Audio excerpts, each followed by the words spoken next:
I've said it before and I will say it again. The NFL and NBA are both predominantly black, so the dominant talent pool should be historically black colleges. And it warms my heart knowing big name athletes are lending their names and their donations to increase the exposure of HBCUs.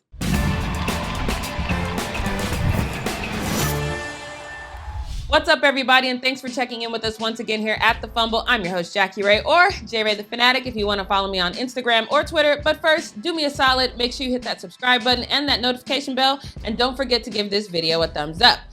Whew, that is such a deep, nostalgic breath, because it warms my heart to know that Chris Paul, Steph Curry, and even J.R. Smith, they just get it. Say what you want about J.R. Smith, but there is no doubt he is a fan favorite. He officially retired after winning his second title with King James and the Lakers. At that point, he could have done whatever he wanted. But since he jumped from St. Benedict's Prep to the NBA, he decided that pursuing his love for golf in college was his next best step. And just by his name alone, he would have been welcome into any Ivy League school. But instead, he made sure his name turned eyes to the largest HBCU in the country, North Carolina A&T. I get that might not be significant to some of you, but there are now only two reasons why I will ever watch golf: Tiger Woods and J.R. Smith. The Aggies getting eyes now that they have a 36-year-old NBA student is not that surprising, but J.R. is keeping the eyes on North Carolina by tweeting his entire experience. And guess who's watching? J.R. responded to PGA America saying that Bethpage Black was a course he never played. And they responded with, "Sounds like you need to add that to your bucket list. Congrats on your collegiate debut this week." The PGA, a historically white organization, is watching J.R. Smith play at a historically black college. Come on, fam. On top of that, J.R. Smith is also offering a glimpse at how the American school system has neglected the truth of American history, some of which is very basic.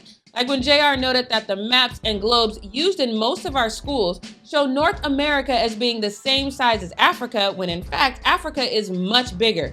Or that Christopher Columbus found America, which, how you find something that's already inhabited.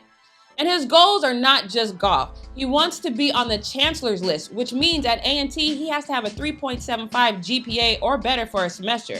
And he wants to expose more young black kids to golf and help the Aggies with recruitment. This is just amazing. NBA athletes seem to really love golf. Curry committed to fund the Howard University golf program for 6 years, helping them get back into a Division I competition. On the Beyond the Fairway podcast with NBC Sports' Doug Smith and Will Lowry, Steph Curry said, quote, "I went to Howard a little over 2 years ago, and we were there with Unanimous to do a screener for a documentary called Emmanuel that we just launched about the shooting that happened in Charleston back in 2016. While we were there, we did a screener, we did a panel talking about gun violence and faith and forgiveness and the themes of the documentary. Howard is one of 25 HBCU golf programs and are in the midst of their first season in a Division I. To Curry, the process he went through to uplift that program could easily be replicated at other HBCUs. Come on, Steph Wardell Curry. Golf clap. That leads me to Chris Paul. He is doing something I would have never thought of, but it is genius, and it addresses a huge issue within our communities.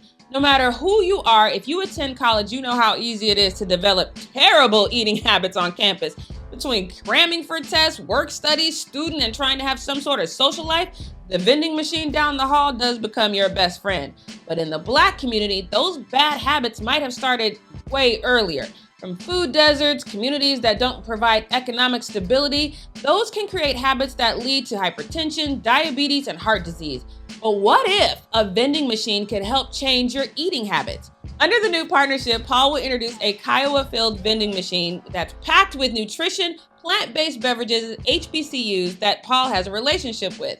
The initial pilot program will launch this year with a greater rollout planned for 2022. I know what you guys are thinking. Vegan drinks?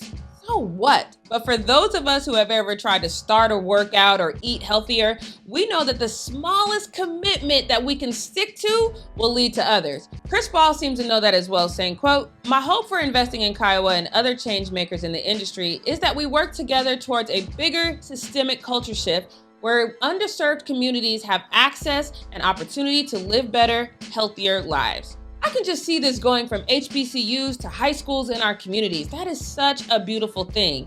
And the best part of all this, Chris Paul, Steph Curry, and J.R. Smith are all really likable people who can inspire other people to step up and give back to our schools, which will help our kids and in turn help our communities. Between the exposure and the investment from these 3 athletes alone, their impact to HBCUs is valued at around $1 billion. So for me, thank you so much for investing in our kids and our futures. That is so beautiful. I salute all 3 of you and all of you to come that are going to make a similar investment. Thank you so much. Let me know what you guys think about this and what you think we should do for HBCUs going forward. Once again, I'm Jackie Ray. Thanks for watching The Fumble, and we'll see you next time.